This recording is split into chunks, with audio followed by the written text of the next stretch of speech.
तो वेलकम है दोस्तों। आज हम लोग बात करने वाले हैं पॉलिटिकल साइंस आईआरसी सेमेस्टर 2 के इम्पोर्टेंट क्वेश्चन। पहले जानेंगे सिलेबस, ठीक है। तो चलिए देखते हैं। रांची यूनिवर्सिटी और नीलांबर पीताम्बर यूनिवर्सिटी, ठीक है, इन दोनों के लिए है स्पेशली। और अगर कोई अदर यूनिवर्सिटी के कैंडिडेट देख रहे हैं तो आपका काम देगा, बशर्ते आपका जो है इंट्रोडक्टरी पॉलिटिकल साइंस ही सब्जेक्ट होना चाहिए, ठीक है, ये सिलेबस में। तो चलिए देखते हैं। देखिए, आईआरसी सेमेस्टर 2 पॉलिटिकल साइंस में आपको क्या पढ़ना है, ठीक है, ये जानेंगे सबसे पहले। तो ये देखिए आपका आईआरसी का सिलेबस है पॉलिटिकल साइंस का। पेपर का नाम क्या है? आईआरसी इंट्रोडक्टरी रेगुलर कोर्स, ठीक है। यहाँ पे देखिए लिखा गया है, इसको माइनर पेपर भी आप लोग बोल सकते हैं आईआरसी को, ठीक है। अब क्वेश्चन कितने मार्क्स का आएगा? तो क्वेश्चन आएगा आपका 100 मार्क्स का, जिसमें से आपके 1 मार्क्स वाले टोटल 10 क्वेश्चन होंगे और 5 मार्क्स वाले टोटल 2 क्वेश्चन होंगे और 20 मार्क्स वाले टोटल 6 क्वेश्चन होंगे, जिसमें से किसी 4 को आपको बनाना होगा। ये आपका क्वेश्चन सेट इस तरह से किया जाएगा, ठीक है। अब देख लेते हैं पढ़ना क्या है जी। तो आपको पढ़ना है इंट्रोडक्टरी पॉलिटिकल साइंस, यानी कि दोस्तों राजनीतिक विज्ञान का परिचय, ठीक है, यही आपको पढ़ना है। इसमें क्या क्या टॉपिक हैं चलिए जानते हैं। हिंदी में जानेंगे, नोट करते चलिएगा। और फिर क्वेश्चन है ऑब्जेक्टिव भी और सब्जेक्टिव भी। सबसे पहले देख लेते हैं। तो यूनिट 1 है। यूनिट 1 में बोला गया है यहाँ पे political science meaning and scope, यानी कि राजनीतिक विज्ञान क्या है, ठीक है, इसका अर्थ और क्षेत्र। फिर है concept of state and it's elements, यानी कि राज्य और उसके तत्व, ठीक है। फिर है पॉलिटिकल नॉर्म्स, यानी कि राजनीतिक जितने भी तत्व हैं इन सब के बारे में जानना है। इसमें आता है हमारा डेमोक्रेसी, ठीक है, यानी कि लोकतंत्र। लोकतंत्र क्या है, लोकतंत्र के कितने प्रकार हैं, लोकतंत्र की मेरिट्स एंड डीमेरिट्स, यानी कि लोकतंत्र की अच्छाइयाँ और बुराइयाँ, इन सब के बारे में जानना है। इसी में जानना है लिबर्टी, यानी कि स्वतंत्रता के बारे में, इक्वलिटी यानी कि समानता के बारे में, जस्टिस यानी कि न्याय के बारे में, राइट मतलब कि अधिकार के बारे में, ठीक है, इन सब का मतलब क्या होता है और इनके कितने प्रकार होते हैं, ठीक है। अब आता है हमारा यूनिट 2। यूनिट 2 में क्या पढ़ना है? तो यूनिट 2 में पढ़ना है सिटीजनशिप, यानी कि नागरिकता। यूनिट 1 में पढ़ना है, यूनिट 2 के पहला भाग में सिटीजनशिप यानी कि नागरिकता को पढ़ना है। फिर पढ़ना है आपको नेशनलिज्म, यानी कि राष्ट्रवाद। तीसरा पढ़ना है आपको इंटरनेशनलिज्म, यानी कि अंतर्राष्ट्रीयवाद, ठीक है। आगे देख लेते हैं यूनिट 3। इसमें पढ़ना है हमारा ऑर्गन ऑफ गवर्नमेंट्स, यानी कि सरकार के कितने अंग हैं। तो इसमें 3 अंग हैं। सरकार को 3 भागों में बांटा गया है। कार्यपालिका यानी कि एग्जीक्यूटिव, ठीक है, जिसको हम लोग नौकरशाही भी बोलते हैं। लेजिस्लेटिव यानी कि विधायिका, जिसको हम लोग विधायक और सांसद बोलते हैं, ठीक है। और तीसरा है जुडिशियरी, जिसको हम लोग न्यायपालिका बोलते हैं। कार्यपालिका, विधायिका और न्यायपालिका, इन सब के बारे में जानना है यूनिट 3 में। यूनिट 4 में क्या जानना है चलिए जानते हैं। तो यूनिट 4 में आपको पढ़ना पड़ेगा Indian federalism and party system, characteristics, merit and demerits, ठीक है। भारतीय क्या बोलेंगे, फेडरलिज्म और जो पार्टी होता है सत्ता की व्यवस्था, ठीक है, इसकी पहचान, कैरेक्टरिस्टिक्स, मेरिट मतलब अच्छाइयाँ, डिमेरिट्स मतलब बुराइयाँ। फिर जानना है आपको यहाँ पे कॉन्स्टिट्यूशनलिज्म, यानी कि संविधानवाद, कॉन्सेप्ट एंड कैरेक्टरिस्टिक्स। फिर है हमारा practice and pattern of state policies, यानी कि राज्य की नीति निर्देशक तत्वों के बारे में जानना है। और स्पेशली रेफरेंस झारखंड के बारे में, ठीक है। तो अगर आप किसी दूसरे स्टेट के होंगे, नहीं ये होता है चलिए, और दूसरे स्टेट के होंगे तो अपना जान लीजिएगा। फिलहाल हम लोग रांची यूनिवर्सिटी और एनपीयू के लिए जानते हैं, ठीक है। तो देखिए दोस्तों, आप लोगों ने जितने भी लोग गेस्ट पेपर नहीं खरीदे खरीद लीजिएगा। गेस्ट पेपर बहुत इंपॉर्टेंट है एग्जाम के लिए, और बुक खरीदे हैं तो बहुत अच्छा है, ठीक है। चलिए देखते हैं पॉलिटिकल साइंस आईआरसी। इसमें कुछ ऑब्जेक्टिव मैंने लिए हैं और बाद बाकी सभी के सभी सब्जेक्टिव हैं, ठीक है। चलिए देखते हैं। यार अभी मैं एक फ़ोन किया पुलिस वाले को, 2 बार कॉल किया, रिसीव नहीं किया। मेरा अकाउंट फ्रीज कर दिया है, 13,000 रुपये पैसे हैं, अब मैं इसमें निकाल नहीं सकता हूँ।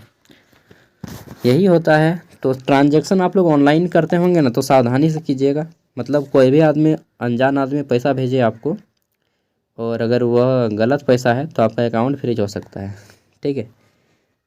आजकल नया नया तरीका आता है भाई, अकाउंट में ज़्यादा पैसे मत रखिए, और रख रहे हैं तो फिर उस अकाउंट से लेन देन मत कीजिए। चलिए हम लोग काम की बात करते हैं।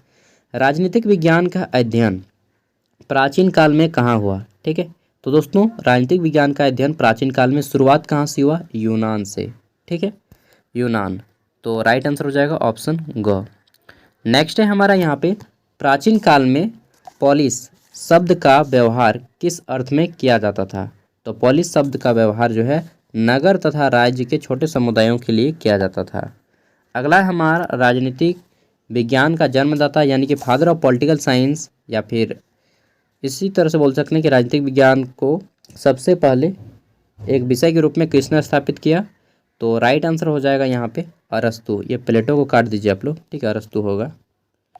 नेक्स्ट है हमारा यहाँ पे, यूनान में नगर राज्यों को क्या कहते थे? तो वहाँ पे पॉलिस कहा जाता था, अभी हम लोग पढ़े हैं जस्ट। नेक्स्ट है यहाँ पे पॉलिटिक्स। पॉलिटिक्स एक बहुत फेमस पुस्तक है, इसको किसने लिखा है? तो दोस्तों दो पुस्तक आप लोग याद रखिएगा, पॉलिटिक्स जिसको अरस्तु ने लिखा है, और एक है आपका, एक है पॉलिटिक्स और एक है रिपब्लिक, ठीक है, जिसको प्लेटो ने लिखा है। ये दो बुक आपको बहुत ज़्यादा इंपॉर्टेंट है, एग्जाम में बार बार पूछा जाता है। अगला है राजनीतिक अध्ययन का सबसे प्रचलित नाम क्या है? ठीक है, राजनीतिक अध्ययन का सबसे प्रचलित नाम क्या है? तो सबसे ज़्यादा हम लोग जानते हैं राजनीतिक विज्ञान के रूप में। ठीक है, नेक्स्ट है यहाँ पे, निम्न में से कौन पारंपरिक राजनीतिक शास्त्री हैं? तो देखिए कौटिल्य, जिसको हम लोग चाणक्य के नाम से जानते हैं, यह एक पारंपरिक राजनीतिक शास्त्री हैं, और भारत में इनका एक अनोखा स्थान है। ठीक है, जो शायद अभी तक कोई नहीं ले पाया है और ना ही ले पाएगा। नेक्स्ट है, इनमें से कौन आधुनिक राजशास्त्री हैं? ठीक है, तो आधुनिक राजशास्त्री कौन है? लॉसवेल। आगे देख लेते हैं, क्वेश्चन है हमारा यहाँ पे, इनमें से कौन पारंपरिक राजनीतिक शास्त्री नहीं है? एक मिनट, डोर को वॉक कर लेता हूँ।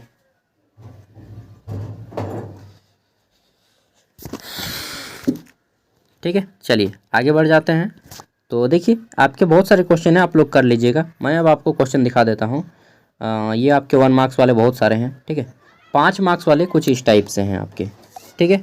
इसमें 5 मार्क्स वाले 2 क्वेश्चन आएंगे, और यहाँ पे बहुत सारे क्वेश्चन दिए गए हैं। राजनीतिक विज्ञान से आप क्या समझते हैं? What do you mean by political science? Describe it's, बहुत सारा हो सकता है कि describe it's nature, describe it's, तो बहुत सारा है, ठीक है। तो आपको सब थोड़ा थोड़ा करके पढ़ लेना है, मतलब थोड़ा क्या पूरा ही पढ़ लेना है, और आंसर थोड़ा थोड़ा लिखना है, ज़्यादा नहीं लिखना है, क्योंकि लिखिएगा सब तो फिर कंप्लीट नहीं कर पाइएगा इतना जल्दी। आपको अपने शब्दों में आंसर करना है, किताबी भाषा में नहीं लेना है। किताबी भाषा में नॉलेज लीजिए और आंसर अपने शब्दों में कीजिए, न्याय से आप क्या समझते हैं, ठीक है। और जिनको इंग्लिश से लिखना है वो लोग क्या कीजिएगा, इंग्लिश में अपना ट्रांसलेट कर लीजिए क्वेश्चन, और आंसर आप लोग गूगल से फाइंड आउट कर सकते हैं, ठीक है। बाकी इंग्लिश में यहाँ पे दिया गया है किसी किसी क्वेश्चन का आंसर, ठीक है।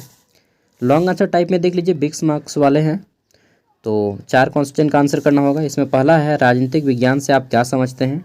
राजनीतिक विज्ञान के विषय क्षेत्र की व्याख्या करें, ठीक है। बहुत इंपॉर्टेंट क्वेश्चन है ये वाला। इसको देखिए, ऐसा भी पूछा जा सकता है कि राजनीतिक विज्ञान को परिभाषित करते हुए उसके क्षेत्र को लिखें। आंसर दोनों का सेम होगा, ठीक है। इंग्लिश में है कि what do you understand by political science? Describe the scope of political science. तो दोस्तों अब मैं बता देता हूं कि अगर 5 मार्क्स वाले आपके एग्जाम में क्वेश्चन आए तो इसका आंसर आपको लगभग, अगर अच्छा मार्क्स चाहिए ना तो 200 शब्दों में लिख दीजिए, ठीक है। और अगर 20 मार्क्स का क्वेश्चन आता है तो अगर अच्छा मार्क्स चाहिए तो आपको 600 शब्दों में लिखना होगा। अच्छा मतलब समझ रहे हैं ना, आपको 20 में 16 मार्क्स चाहिए और 5 में अगर 5 मार्क्स चाहिए तो आपको इतना लिखना पड़ेगा, ठीक है, और टू द पॉइंट में लिखना पड़ेगा। चलिए एक दिन बताऊंगा किसी दिन अच्छे से इसके ऊपर। फिलहाल जो लोग गैस पेपर नहीं खरीदे हैं आप लोग खरीद लीजिएगा, ठीक है। और 30-35 रुपया लेता है, ज़्यादा नहीं लेता है, आप लोग देख लीजिएगा। और एग्ज़ाम से पहले मैं आपको प्रीवियस ईयर क्वेश्चन पेपर और इम्पोर्टेंट क्वेश्चन दोनों भी करवा दूंगा, ठीक है। तो ऑल द बेस्ट, चलिए अच्छे से तैयारी कीजिए।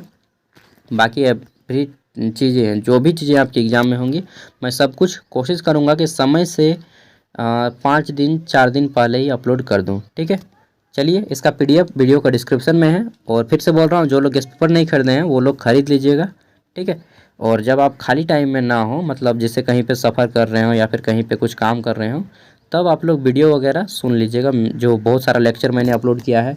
ग्लोबल सिटीजनशिप एजुकेशन वो सब्जेक्ट एक ऐसा सब्जेक्ट है जिसमें ऑब्जेक्टिव है बहुत सारा, और उसको आप जो है ना जीके की तरह सुन सकते हैं। तो मैंने ये प्लेलिस्ट वीडियो के डिस्क्रिप्शन में दे दूंगा, वहाँ से आप लोग सुन लीजिएगा, ठीक है। डाउनलोड कर लीजिएगा और खाली टाइम जब मिलेगा उस टाइम सुन लीजिएगा, ठीक है।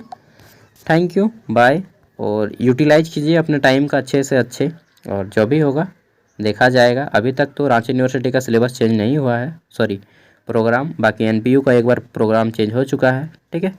फ्यूचर में कोई अपडेट आता है तो मैं उसे भी डालने का कोशिश करूँगा। Bye, all the best. तैयारी कीजिए जी जान लगा के।